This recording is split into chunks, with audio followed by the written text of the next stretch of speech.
Hello there, friends. It's Jimmy Maverick. Welcome to another edition of the Fantasy Maverick podcast. Today, we are going to talk about 5 great value picks for the Fantasy Football Players Championship. That is a PPR league with tight end premium. I got 5 names for you guys. These guys are all offering at least one full round of value over where they're being selected. They absolutely need to be on your target list. We're going to check it out right now. Listen up. It's time for the Fantasy Maverick podcast, starring the guy who's going to help you win that fantasy championship, Jimmy Maverick.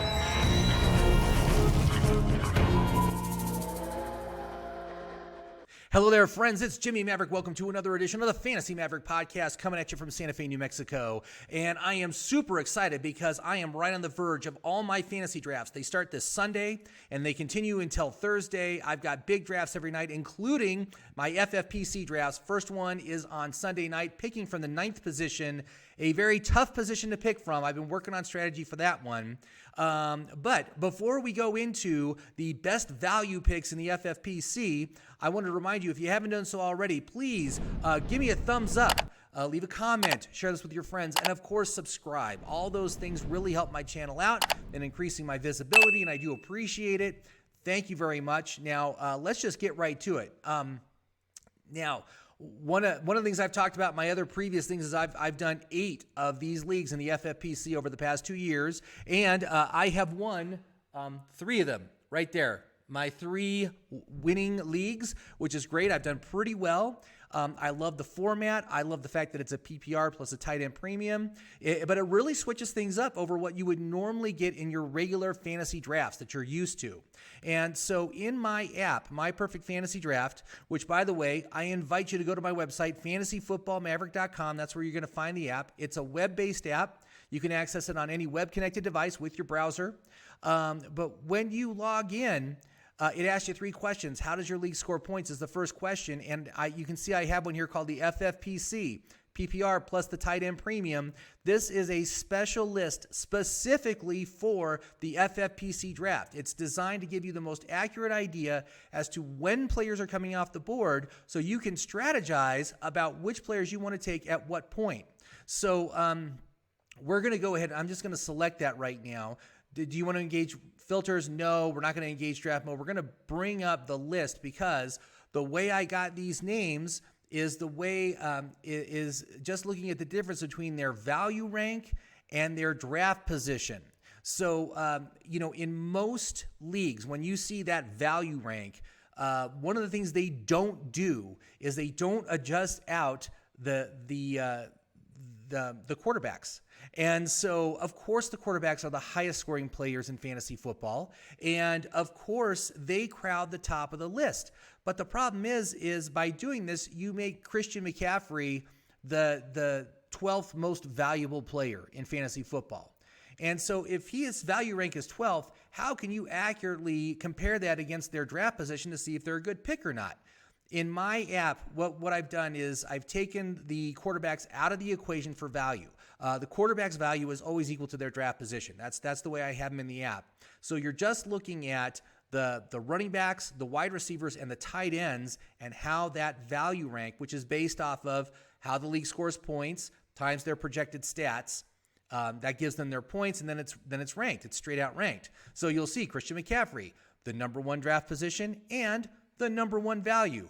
You can look here, Dalvin Cook, he's the number 2 position, but his value is actually 3rd. Who's the second most valuable player? Well, it's Travis Kelce. He's the second most valuable because of the tight end premium, because you get 1.5 points per reception for tight ends. It makes them exceedingly valuable. And so my app is designed to show you where to find those players. So all I'm doing here for these value picks is I'm just looking at the lowest value against the highest EDP, and I got 5 names for you. 5 great targets for your fantasy, for your FFPC. I'm just going to bring myself back in here. And so let's just start out with the guy that I'm very excited about, and it was kind of unexpected. But one of my best value picks right now is TJ Hockenson. And I got to say, man, when it comes to Detroit, I think they are following the Las Vegas Raiders system on how to design a team, because right now after they released Rashad Perriman, TJ Hockenson is like Darren Waller. In fact, his projections are very close to Darren Waller's projections as far as targets. I have Waller with like 129 targets. TJ Hockenson I have with 127 targets. And that actually places him ahead of Kittle, who's only projected with 122 targets. And obviously, the tight end premium, super valuable. TJ Hockenson has exploded in value over the past week since all these final roster changes have happened. And I'm very excited about taking him. He is coming in as the best value pick of the third round. Can you believe it?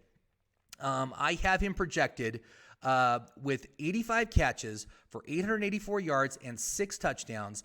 That means he's going to earn 251 fantasy points this year, which makes him the 22nd most valuable player in the FFPC. 22nd.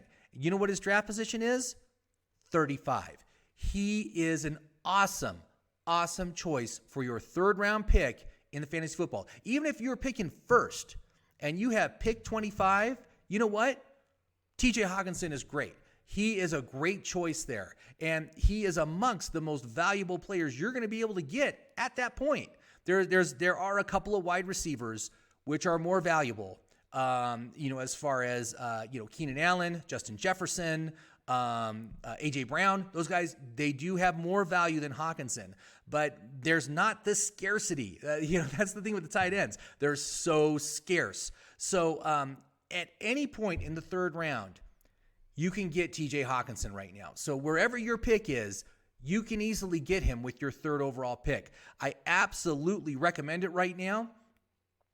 He is a fantastic choice, just tremendous amounts of upside on this terrible football team where he is really the only fantasy-worthy asset on that team, in my opinion. But next up, I want to talk about another tight end who has, again, been moving up because of what's been happening with the team roster. And this is Jonnu Smith of the New England Patriots, who I am very much liking. There's a lot of stuff going his way. When they released Cam Newton, that opened up this offense for me to say, okay, I can consider the receivers on this team for my fantasy team in FFPC because they are very valuable. And Jonnu Smith is an example of that. Now, Smith is not going to get the amount of targets that TJ Hockenson is, but Jonnu Smith is a later target. Right now, he is going at ADP 102. So he is a, what is that? That's end of the 8th round. That's like a 9th round pick. He's a 9th round pick right now. And I have him projected with 90 targets, getting 60 catches for 632 yards and 6 touchdowns. That's 190 fantasy points, which is nothing to sneeze at.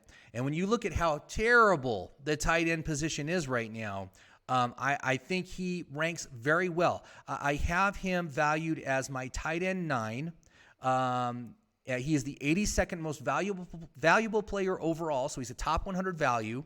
And he's currently being selected as the 13th tight end in drafts. So he is a great value. Any way you shake it, he's a great choice. I like the fact that Hunter Henry has essentially missed the entire preseason with injuries. So he's not getting any reps with Mac Jones, whereas Jonnu has been in there for most of the time. He's been out a little bit with injuries as well. But Jonnu Smith has been in there, has been earning the trust of this new rookie quarterback. He's a big target in the end zone. This guy has big touchdown upside. I only have him projected for 6, but, a couple things go his way, and, we're talking he could do a Robert Tonyan. Who knows? I'm not saying that's going to happen, but that is in the realm of possibilities for this player and this situation. The other thing is that Hunter Henry, again, low reliability player. That's really good because I'm guessing that Hunter Henry is going to miss a lot of time this season. And, he's not a perfect candidate, but if you miss out on these elite level tight ends at the beginning of the draft, I think he's a great target to get later on. And then you can spend all those early picks on great running backs and wide receivers, and then you get Jonnu Smith, and I think he'll be absolutely fine for your fantasy team for the FFPC. Now, my next three, we're going to move off of tight ends. But the next guy, I am just very much surprised at the level of disrespect for this player. He was the wide receiver 13 last year, but it's Robert Woods. And Robert Woods, always disrespected on the draft boards. This is a guy that's going to get 140 targets. There's not that many wide receivers that are going to get that many targets. And yet he is going at pick 36. So he's going right after TJ Hockenson. I just don't understand. I don't understand why he's not rated better than that. I've got him projected with 95 catches for 1,072 yards and 6 touchdowns. That line makes him the 21st most valuable player. So when you're one of those guys that picks 11th or 12th, and you come to your late third round pick, and this guy is still on the board, he's absolutely worth it. You're getting nearly a round of value by taking this guy. Actually, probably more than a round of value. Let's see here. If he's the 21st most valuable, going at pick 36, that's like a round and 3 picks of value that you're getting out of him. He is, let's see here. And this is also a guy that can realistically fall to the 4th round. As a 4th round, you can't pass him up. I mean, when I think about my 3rd round, getting, TJ Hockenson, and then you follow up in the 4th with Robert Woods, wow, you're going to set your team up great. 2 top 20 value players. You got the 21st and 22nd most valuable player at pick number 35 and 37, yes, I will take that every day. You got to scratch and scrape for every little piece of value advantage you can get. That is a massive advantage for people that are picking late in their drafts, and so I totally recommend it. I think it's a great option. I currently have Robert Woods valued ahead of guys like McLaurin, Robinson, and I can't really. Oh, Lamb. Yeah, and Lamb. I got him more valuable than all 3 of those guys. All 3 of those guys are coming out before him. So, again, Robert Woods, absolutely fantastic choice for the FFPC. Now we'll move just a little bit farther down the draft board for this next one. Currently going at pick number 76 in the 7th round. It's Juju SmithSchuster of the Pittsburgh Steelers. Juju's getting no respect. He is the 3rd wide receiver being taken. This guy is on a 1-year prove-it deal. He's either going to prove it for Pittsburgh or he's going to prove it for another team. But he decided to stay there because he believes in the offensive system. And the way things are going with Pittsburgh this year is they're going to go much more heavily on the run. And that's what I've heard is they're going to focus on 2 tight end sets. They're going to run the ball more with Najee Harris, which I think is great. I love Najee. But Juju Smith, when you do the 2 tight end sets, you're only running 2 wide receivers. Who's the odd wide receiver who's going to be left out? Well, it's going to be Chase Claypool. And Claypool's going earlier than Juju. And I don't like that at all. I've really cooled on Chase. I love his upside, but I don't think it's going to happen this year. Juju is going to be in the slot. He's going to get a ton of volume. Right now, I've got him projected with, let's see here, is it 124 targets? Hold on, I can't see it on my notes here. 126 targets, okay, which is way above all the targets you're going to see on the wide receivers that are going around him. Right now, going around him, you've got Laviska Shenault, Antonio Brown, Devonta Smith, Kenny Golladay. All these guys are projected to get anywhere from 10 to 20 fewer targets over this season than Juju. And so I have him currently projected going 89 catches for 905 yards and 6 touchdowns, which gives him 215 fantasy points, and he makes him my wide receiver 26. So he is a high-end flex option that you can get in the 7th round of your draft. That is fantastic. And he's being selected as the 33rd wide receiver off the board. So he is absolutely a target of mine in these drafts. And certainly when you look at the gap there, as far as how much value you're getting almost 2 full rounds of value by taking Juju Smith-Schuster in the 7th. He's offering 5th round value to you in the 7th round. So just consider that. Next up, this is my final one. There are more though, and that's the thing, right? This is just 5. But if you go to my app and you check out the FFPC list, you're going to see all of them. And it's very easy to see them. When you engage draft mode, you break that draft list down by your draft position in the 12-team league, and it's going to show you in each round who are the best players. So, when you're looking at your third round, you're going to see all the players between the third round and the fourth round on the board, but they're going to be sorted by their VORC score. VORC stands for value, outlook, reliability, and consistency. Value is what we're talking about here, but there's other things I like to look at with these players. And the thing is, with all these players we're talking about, I like all of them. They're all really, they rate very well on my app. They're all very strong players on my app. So I invite you to go check it out. You do need to subscribe to get access to the FFPC list. The free version will give you access to the standard points list, which is helpful, but you don't want to use that list for the FFPC because it is completely different. The ratings will be completely different. So the final player is a player that I equate to that potato salad that's been out in the sun for 2 hours during a picnic. And nobody wants to touch him. And I don't understand why. Because his ADP is 93rd overall. So that's the end of the 8th round, this guy. It's a full round after Juju. But it's Brandon Cooks of the Houston Texans. And right now I have him projected as my wide receiver 30. So again, flex value in the 9th round on an admittedly super, super unsexy pick. There's no way you can be excited about taking Brandon Cooks this year. But let me tell you this. Right now, I have him projected with 124 targets. So again, way, way above all the wide receivers going around him. Let's see here. We've got Marquez Callaway, Mike Williams, Darnell Mooney, Jalen Waddle. These are the guys that are going around Brandon Cooks right now. And those guys are barely over 100 targets projected. They are at best, low-end flex based on their volume. If they really do super good on the efficiency, they'll be flex value players. But Brandon Cooks is a rock-solid flex. In the 8th round, projected to get 78 catches for 1,083 yards and 4 touchdowns. That's good for 210 points. In the 9th round, I'm sorry, in the 8th round, or he might even fall in the 9th. You never know. But I will take him. I will take him in just about every draft that I can get him in because he is such a rock-solid choice. I mean, who else is on that team that's going to catch balls?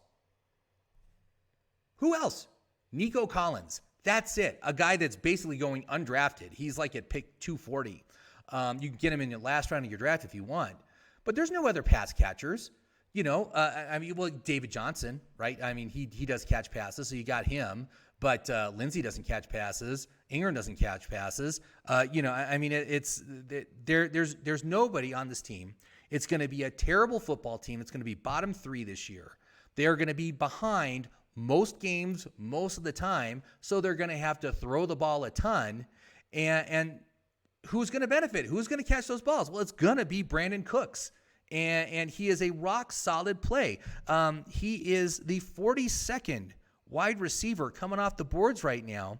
But again, I have him valued as my wide receiver 30, and you are getting nearly 3 rounds of value by taking Brandon Cooks. He is a guy that you cannot pass up on in the 9th round, at the end of the 8th round or beginning of the 9th. Target him in the 8th. That's what you want to do. Target him in the 8th round. And so that's my list, man. These guys are all outstanding for your FFPC draft this year. Now, what about like running backs? Well, with running backs, because of the point schedule, most running backs are overvalued relative to their draft position. But there are a few that are undervalued, and there are some that are fair valued later in the draft. So you want to pay attention to that. Again, my app's going to show you exactly who those players are. So, once again, I'm going to invite you, go to my website, fantasyfootballmaverick.com, get my app, subscribe, and you are going to have access to this information when you go into your FFPC draft. And it will absolutely give you an edge on draft day. So, thank you very much for watching. I do appreciate it. And if you have any questions about these players or any others you want to talk about, man, leave a comment down below. I do appreciate it. Don't forget to like and subscribe. Good luck with your drafts this weekend. It's going to be a big weekend, man. It's going to go great. And I will talk to you soon. Have a great fantasy day, everybody.